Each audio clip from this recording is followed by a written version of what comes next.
지금 우리는 심각한 위기의 시대를 살고 있습니다. 여기를 보아도 저기를 보아도 세계 어느 곳을 보아도 위기가 아닌 곳이 없습니다. 정치적으로도 위기이고 경제적으로도 위기이고 또 사회적으로도 위기입니다. 그러나 더 큰 위기는 신앙적인 위기입니다. 우리 그리스도인들에게 있어서 이 신앙적 위기는 대단히 심각한 문제가 아닐 수 없습니다.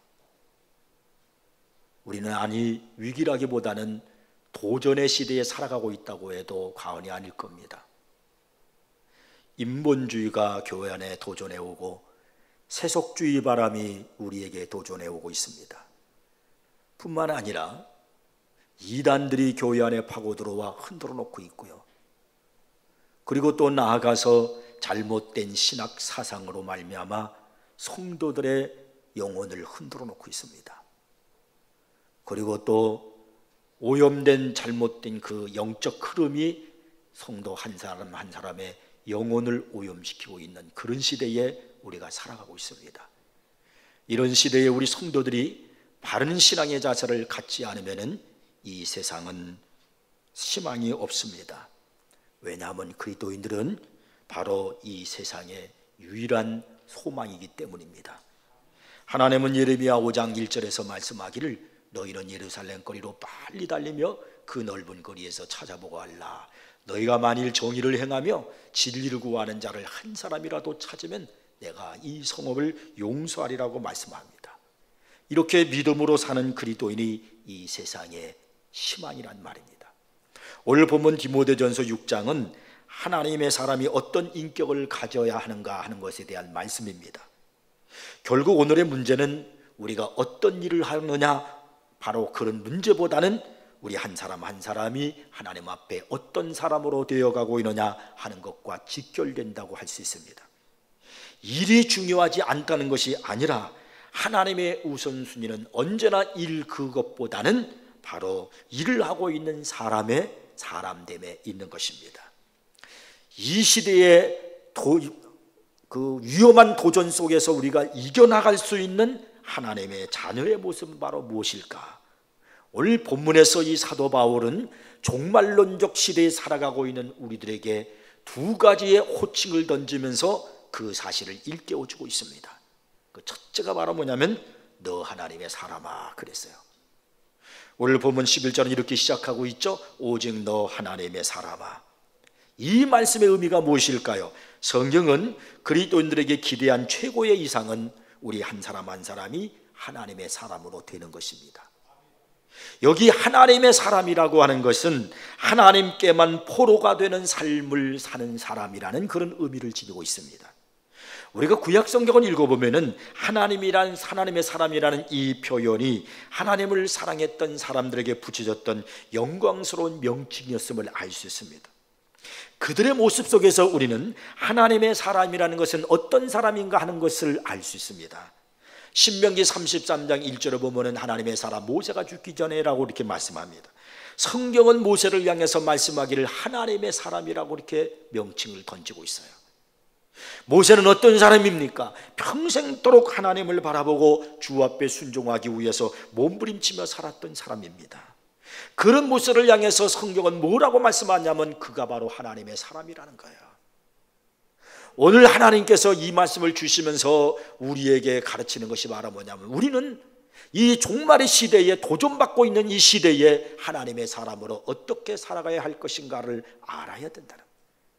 모세처럼 이 마지막 시대에 많은 사람들이 거부하고 불순종의 그러한 여러 가지 사상들이 십시오는 이런 시대 속에서 어떻게 하면 내가 하나님 말씀에 순종하며 살아갈 것인가를 몸부림치며 기도하면서 살아가는 사람, 그 사람이 바로 하나님의 사람이에요.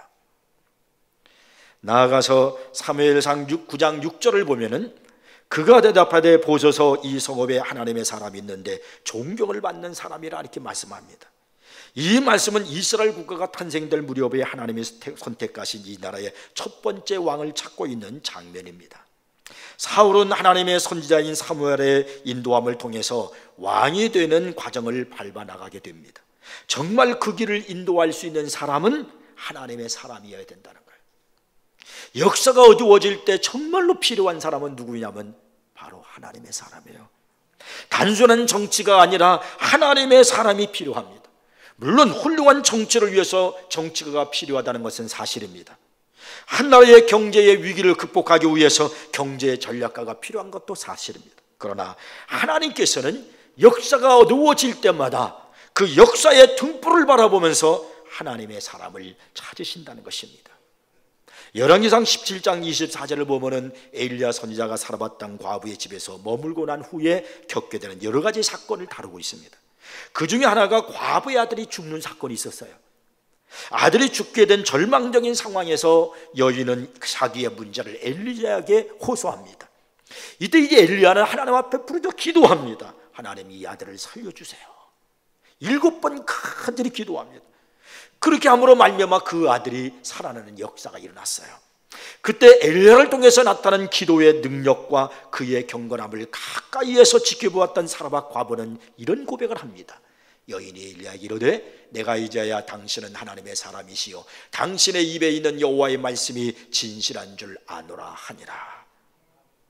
우리가 우리를 잘 알지 못하고 멀리 떨어져 사는 사람에게 쉽게 존경을 요구할 수 있어요. 그리고 그들에게서 존경을 받을 수는 있어요. 그러나 내 약점과 내 허물을 다 아는 가까운 이웃들에게 존경을 받는다는 것은 그리 쉬운 일이 아닙니다. 내 주변에 사는 나를 잘 아는 사람이 나의 약점을 알면서도 내 삶 속에 나타난 하나님을 향한 진실한 마음을 바라보면서 나를 향해서 이렇게 고백하는 거예요. 정말 당신은 하나님의 사람입니다. 이것이 여러분 오늘 도전의 시대를 이겨나가야 하는 하나님의 사람들, 우리 그리스도인들의 자세라는 거예요. 느헤미야 12장 24절에는 또 이런 말씀이 있습니다. 레위 족속의 지도자들은 하사랴와 세레야와 간멜의 아들 예수아라. 그들은 그들의 형제의 맞은편에 있어 하나님의 사람 다윗의 명령대로 순서를 따라 주를 찬양하며 감사하고, 느헤미야 시대 때 이스라엘 백성들이 바벨론 포로 생활을 마치고 이제 돌아오게 됩니다. 그들이 예루살렘에 돌아와서 무엇을 하면 예루살렘 성을 건축하게 되는 거예요.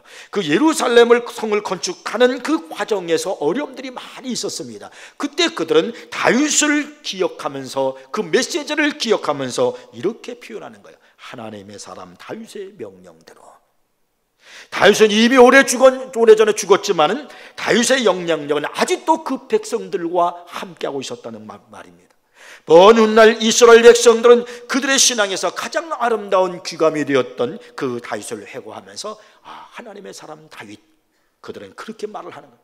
그러면서 그 어려웠던 그 시대 속에서 중대한 문제를 결정해야 할 그 과정 속에서 그들은 다윗의 믿음을 보면서 아름답게 결정을 하고 그리고 성전 건축을 이어가는 것을 보게 됩니다.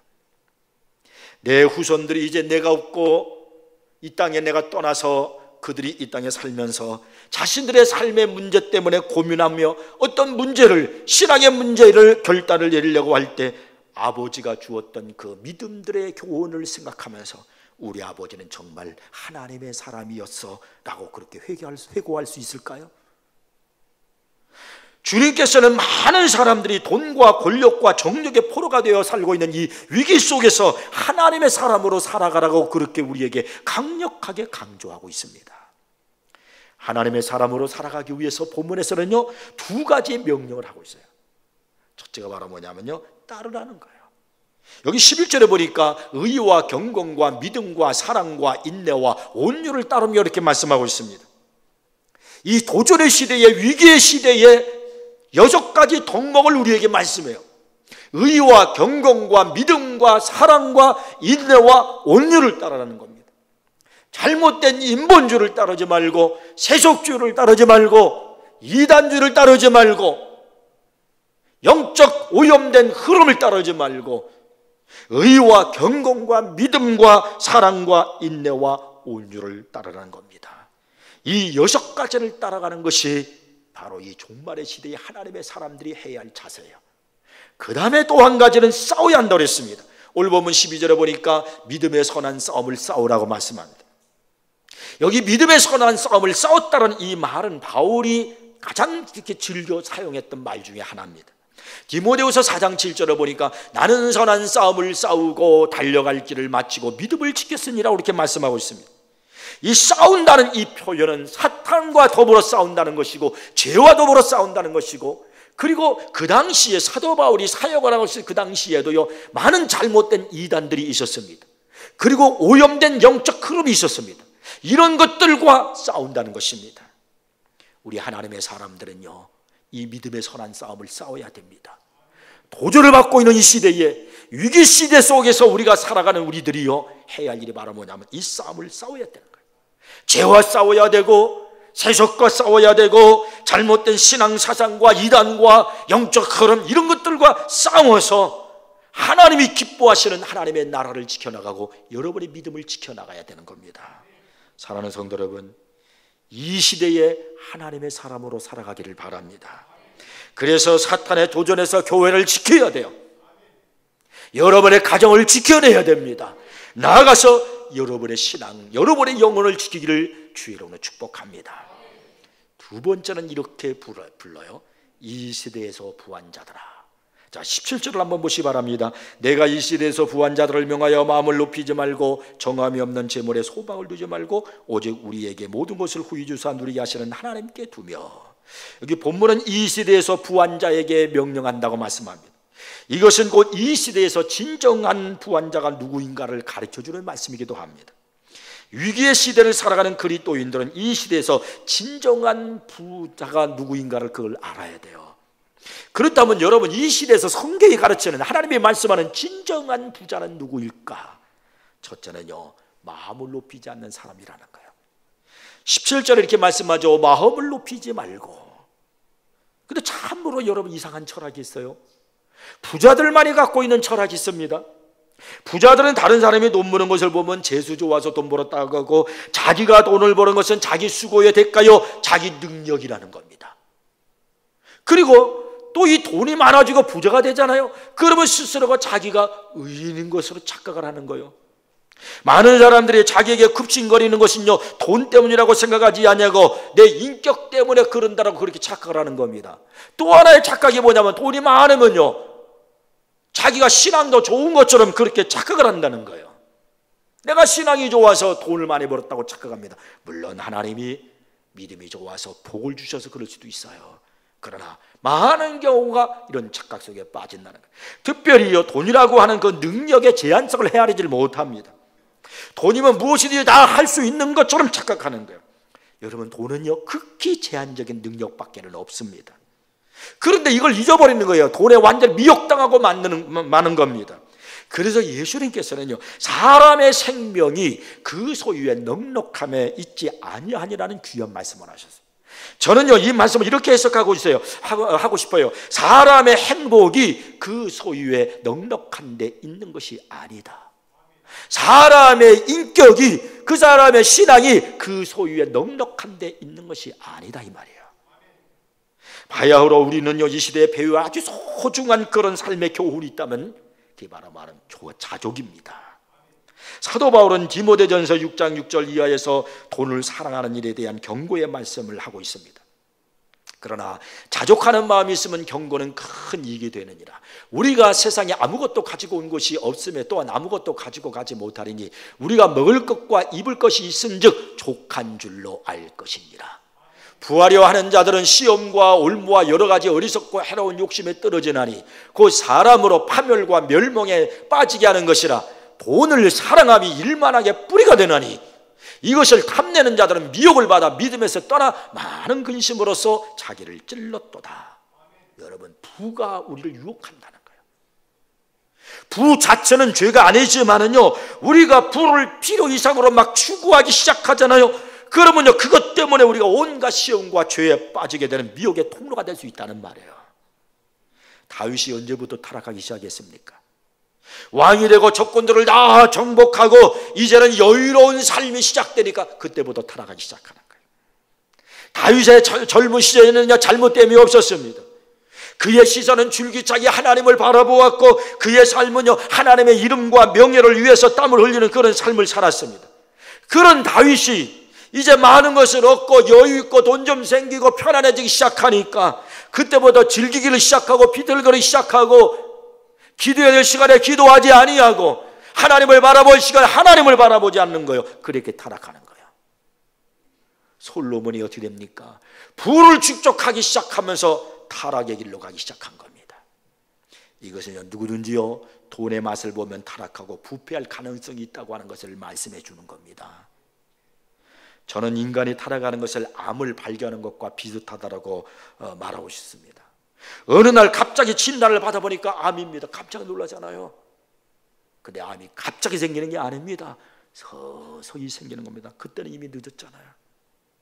너무나 늦기 전에 하나님께서 내 삶 속에 손을 대시기 전에 자신의 삶을, 자신의 부패성을 하나님 앞에서 돌아보고 구원받는 그리스도인으로서 하나님과 바른 관계를 맺어가야 되는 겁니다. 내가 하나님과 바른 관계에 있는가, 영적인 상태가 깨어 있는가를 볼 수 있는 그런 눈이 열려지기를 바랍니다. 셰익스피어가 이런 유명한 말을 했어요. 만족은 최대의 자산이다. 만족할 수 있다면 그 사람은 가장 부유한 사람이에요. 그러나 많이 가지고 있으면서도 만족을 누리지 못한다면 그 사람은 세상에서 가장 불행한 사람, 가난한 사람입니다. 재물이 많이 쌓여지기보다는요 자신의 낮아짐을 감사하고 자랑해야 돼요. 늘 겸손한 마음으로 선한 일에 힘쓰는 사람, 그 사람이 이 시대의 진정한 부자입니다. 여러분의 마음속에 이 사실을 깊이 새기시기를 바랍니다. 그래야 이 시대를 이겨나가요.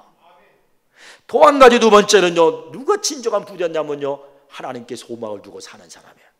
계속되는 17절 말씀 보니까 이렇게 기록하고 있어요. 정함이 없는 재물에 소망을 두지 말고 오직 우리에게 모든 것을 후히 주사 누리게 하시는 하나님께 두며. 정함이 없는 재물에 소망을 두지 말라는 거예요. 이게 무슨 말이냐면요, 재물의 허망함과 재물에 주는 안전이 결코 참된 것이 아님을 알라는 겁니다. 우리 인생의 진정한 보호와 피난처는 하나님밖에 없는 겁니다. 그러므로 하나님께 소망을 두고 살라는 겁니다. 하지만 예로부터 지금까지 사람들은요 하나님께 소망을 두고 사는 것이 아니라 재물에 소망을 두고 산단 말이에요. 오늘 돈 많은 사람이 고급 BMW 승용차를 타고 갑니다. 교통사고가 났어요. 그만 이 사람이 차 밖으로 튕겨져 나갔습니다. 그러자 곧 의사와 간호사가 달려와서 정신을 잃고 있는 그를 깨워서 구급차에 실었습니다. 그런데 그 사람은 눈을 뜨자마자 망가진 자기 차를 보면서 외쳐댑니다. 아이고 내 BMW, 내 BMW. 이에 간호사가 한심하다는 듯이 그 사람을 쳐다보면서 다시 말했습니다. 선생님, 지금 차가 문제가 아니에요. 선생님 왼쪽 팔이 떨어져 나갔단 말이에요. 그러자 이 사람이 자기의 눈을 돌려서 왼쪽 팔을 보면서 또 소리쳤습니다. 아이고 내 롤렉스 시계, 내 롤렉스 시계. 왜 이런 일이 일어나는 걸까요?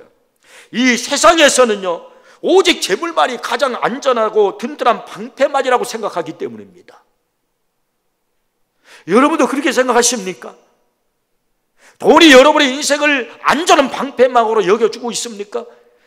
재물이 여러분의 인생의 진정한 소망이라고 느껴지십니까?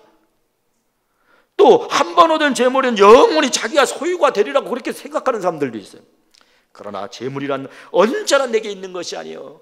때가 되면요 독수리처럼 날개를 달고 날아가는 것일 뿐이라고 잠언서 23장 5절은 말씀하고 있어요. 화재나 수재 같은 재난을 통해서 날아가고요, 어리석은 실수나 이웃의 속임수로 인해서 날아가고, 사기당해서 날아가고, 인플레 같은 현장을 통해서도 날아가 버린단 말이에요. 그래서 오늘 본문은 정함이 없는 영원한 구원도 주지 못하는 이 땅의 재물에 소망을 두지 말고 하나님께 소망을 두라고 이렇게 말씀하고 있습니다. 근데 왜 하나님께 소망을 두라는 거예요? 근데 그 앞에 그냥 하나님께 소망을 두는 게 아니라 그 앞에다 이런 말씀을 주고 있어요. 후히 주사 누리게 하시는 하나님께 소망을 두라는 겁니다. 이 말씀이 무슨 말인가? 이건 굉장히 중요한 말입니다. 후히 주시고 누리게 하시는 하나님. 근데 이게 누린다는 이 말의 헬라 원어를 보니까요 에이스 아폴로시라는 그런 말입니다. 이 말의 뜻이 말은 뭐냐면 즐거움이라는 뜻이에요. 영어를 보면은요 엔조이먼트라고 기록되어 있어요. 하나님께서는 우리에게 겨우 먹고 살 정도로 주시는 분이 아니시란 말이에요. 후히 주시는 분이에요. 뿐만 아니라 하나님은 우리에게 누리게 하시는 분이십니다. 엔조이먼트 한단 말이에요. 즐거움을 주신단 말입니다. 그렇게 주시는 분이에요. 음식을 주셔도 맛있는 음식을 주시고요, 물줄을 주셔도 쓰고 넘을 만큼 넉넉하게 하셔서 우리로 하여금 즐기게 누리게 하시는 분이 우리 하나님이심을 믿으시기 바랍니다. 근데 중요한 것은요, 하나님이 주셔서 내가 받았어요. 근데 받는데 누리지 못하는 사람이 있다는 거예요. 여러분, 이건 불행한 거예요. 하나님께서 여러분에게 후회 주시기를 바랍니다. 그리고 하나님이 주신 것을 하나님으로 말미암아 누리는 축복 있기를 주 여러분은 축복합니다.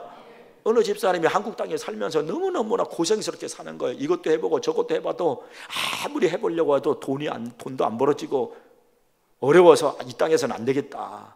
그래서 그가 새로운 마음을 꿈고 아메리칸 드림을 갖고 미국으로 이민을 갔어요.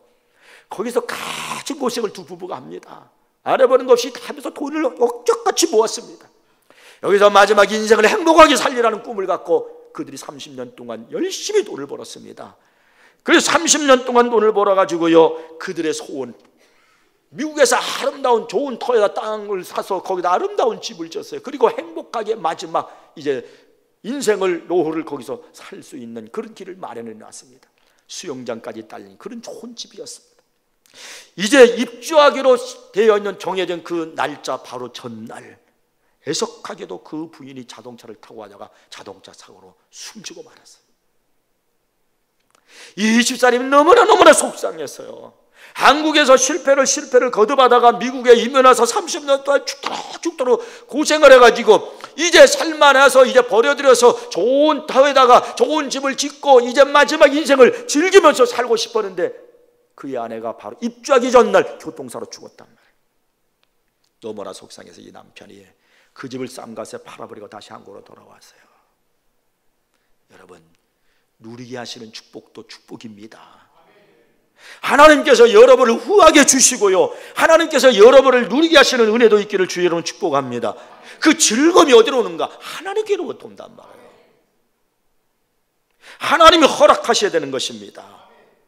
그러므로 여러분, 모든 것이 하나님께로 시작되고 하나님께로부터 이루어진다는 걸 기억하고 이 마지막 시대 종말의 때는요, 하나님께 소망을 두고 사셔야 됩니다. 이것이 진정한 부자예요. 그 다음에 세 번째는요, 누가 진정한 부자냐면 선한 일에 부한 사람입니다. 8절에 이렇게 말씀해요. 선을 행하고 선한 사업을 많이 하고 나눠주기를 좋아하며 너그러운 자가 되게 하라. 재물이 많다고 부자가 아니에요. 여러분이 선한 일을 한 것만큼 그것이 부자예요. 누가복음 12장 21절을 보면 예수님께서 어리석은 부자의 비유에서 이런 말씀을 하셨어요. 그 말씀을 보면 자기를 위해서는 부하지만은요, 하늘나라에서는 가난한 사람이고요, 이 땅에 살 때는 가난하지만 하늘나라를 위해서는 부한 사람이 있다는 겁니다. 참 중요한 말씀입니다. 그러니까 하나님께서 보시는 부자는 오직 선한 일에 부한 사람이 부자라는 거예요. 여러분은 이 땅에서의 부자로 사시렵니까? 아니면 하나님 앞에 부한 자로 사시렵니까? 선한 일을 많이 하십시오. 이게 그리스도인이에요. 이 마지막 시대는 사람들이 전부 다 자기 위주로 살아가요.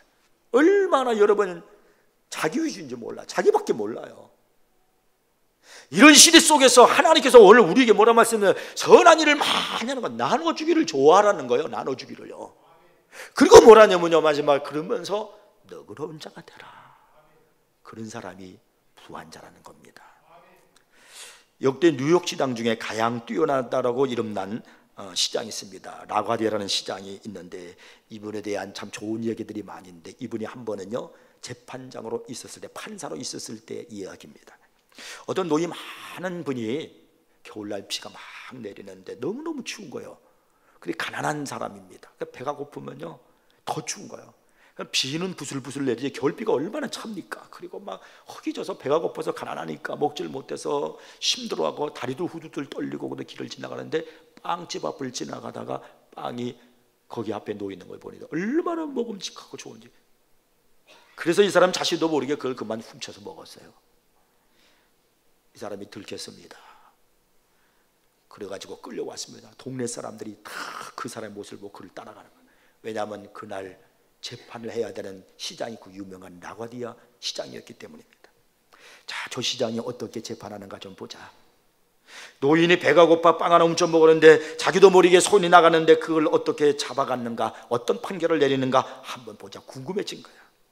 이 라과디아 재판장이 그 노인을 앞에 놓고서 판결을 냅니다. 벌금 10불, 그리고 재판장이 복을 땅땅땅 내리쳤어요. 방청객에서 막 웅성웅성 됩니다. 아니, 저 노인한테 10불이 어디 있단 말인가? 그런 많은 돈을 벌금형을 내리다니 세상에 이럴 수 있는가? 근데 재판장이 판결문을 탁 내려놓고 자기의 주머니에서 뒤적뒤적하는 10불을 꺼내더니 노인에게 이렇게 말합니다. 할아버지, 이거 가지고 가서 벌금 내세요. 이 돈은 이렇게 배고픈 사람이 있다는 것을 잊어버리고 내가 먹는 음식만 즐기는 것에 대한 벌금이요, 내가 내야 하는 벌금이요, 그렇게 말했다는 거예요. 훌륭하잖아요. 여러분, 선한 일에 부한 사람이 되기를 바랍니다. 쌓아놓으려는, 세상에 쌓아놓으려고 하지 말고 하늘나라에 쌓아놓는 여러분 되십시오. 나눠주기를 좋아하는 사람이 되세요. 우리 지역에는요, 여러분이 알지 못하는 어려운 사람들이 참 많습니다. 지금도 신음하며 사는 사람들이 많아요. 우리 교회 총여전도에서 한 달에 2번씩 월요일마다 LHD를 하는데 그 하나가 반찬을 만드는 거예요. 수십 명의 노인들에게 혼자 사는 그 독거노인 같은 어려운 사람들, 이런 사람들이 돕는 거예요. 반찬에 먹을 돈도 없잖아요. 그래서 교회에서 음식을 마련해가지고 반찬을 만들어서 갖다 주는 일을 하는 거예요. 그 사람들은 그것을 먹고 아마 많은 힘을 얻을 거예요. 제가 아는 어떤 분은요, 목사님 부부가 목회를 하는데 오랫동안 목회를 했는데 교인이 5명이에요. 오랫동안 목회를 하는데, 근데 그 교인이 5명인데 그 교인이 어른이 아니에요. 주일학생만 5명이에요. 얼마나 어려워요. 이런 사람들이 많습니다. 우리 한국 땅에 교회가 많이 있는데요, 우리 한국에 있는 교회들 중에 교인수 80명 이상 되는 교회, 교인의 재적수가 80명 이상 되는 교인이 한국 땅에 20%도 안 된대. 80%는 80명도 안 되는 거야. 얼마나 어려운가요? 나눠주기를 좋아하는 우리가 대할 줄 믿습니다. 선한 일에 부한 사람이 돼요. 그 사람이 진정한 부자란 말이에요. 잠언서 19장 17절에 보니까 가난한 자를 불쌍히 여기는 것은 여호와께 구워드리는 것이니 그의 선행을 그에게 갚아주리라 말씀. 여러분, 가난한 자를 불쌍히 여기시고 나누어 주십시오. 하나님께 구워드리는 거예요. 근데 하나님이 갚아주신대요. 근데 우리 하나님은 그냥 주시는 게 아니에요. 우리 하나님은 30배, 60배, 100배 이상으로 채워주십니다. 저는요, 우리 교회 성도들은요, 선행을 하고 남에게 나눠주는 것을 자랑하며 살기를 바랍니다. 선한 일에 부한 자가 되기를 자랑하며 살기를 축복합니다.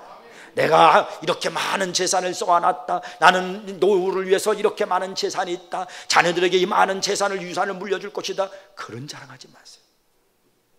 그건 부끄러운 거예요. 하늘나라에 나는 이만큼 쌓아놨다, 나는 이만큼 많은 선교를 위해서 했고 이만큼 어려운 사람을 도와주고 있다. 여러분, 이런 것들이 자랑이 돼야 돼요. 이것이 진정 이 시대의 부한 자예요. 히브리서 13장 16절 말씀 보니까 오직 선을 행함과 서로 나누어 주기를 잊지 말라. 하나님은 이 같은 제사를 기뻐하시라고 말씀합니다. 선행은 하나님이 기뻐하는 제사랍니다. 거룩하고 숭고하고 아름다운 산 제물이라는 거예요. 그래서 이사야서 1장 17절에서는요, 선행을 배우라고 그렇게 말씀하고 있는 겁니다. 선한 사업을 많이 하세요. 나눠주는 사람이 되세요. 너그러운 사람이 되기를 바랍니다. 그렇게 말씀하면서 마지막 오늘 본문 19절은 이런 결론을 내리는 겁니다. 이것이, 이렇게 하는 것이 장래에 자기를 위하여 좋은 터를 쌓아 참된 생명을 추구하는 것이니라. 여러분이 장래에 좋은 터를 쌓고 생명을 쌓는 것이라는 겁니다. 저는 우리 교회 성도들이 선한 일에 너그러운 사람, 나눠주기를 좋아하는 그런 성도들이기를 주의 이름으로 축복합니다. 오늘 성경은요, 너 하나님의 사람이라고 부르고 있어요. 오늘 이 순간 여러분의 가장 집요하게 여러분들이 추구하고 있는 것이 무엇인지를 한번 생각해 보세요. 그것이 돈이라면 그 사람은 돈의 포로요, 그 사람은요, 너 하나님의 사람이 아니라 너 돈의 사람이란 말이에요. 오늘 여러분이 지배하고 있는 가장 강렬한 힘이 정욕이라면 여러분은 정욕의 사람이에요. 나는 어떤 사람인가? 우리는 하나님의 사람이 되어야 됩니다. 하나님께 포로가 되고 성령께 사로잡힌 자가 되어야 됩니다. 그래서 여러분, 이 시대에 진정한 부유한 사람이 되기를 축복합니다. 그래야 이 어려운 시대를, 혼란의 시대를 이겨나갈 수 있어요. 저는 우리 성도들이 이 믿음을 갖고 이 말씀을 붙들고 진정한 하나님의 사람으로 살기를 주 여러분 축복합니다.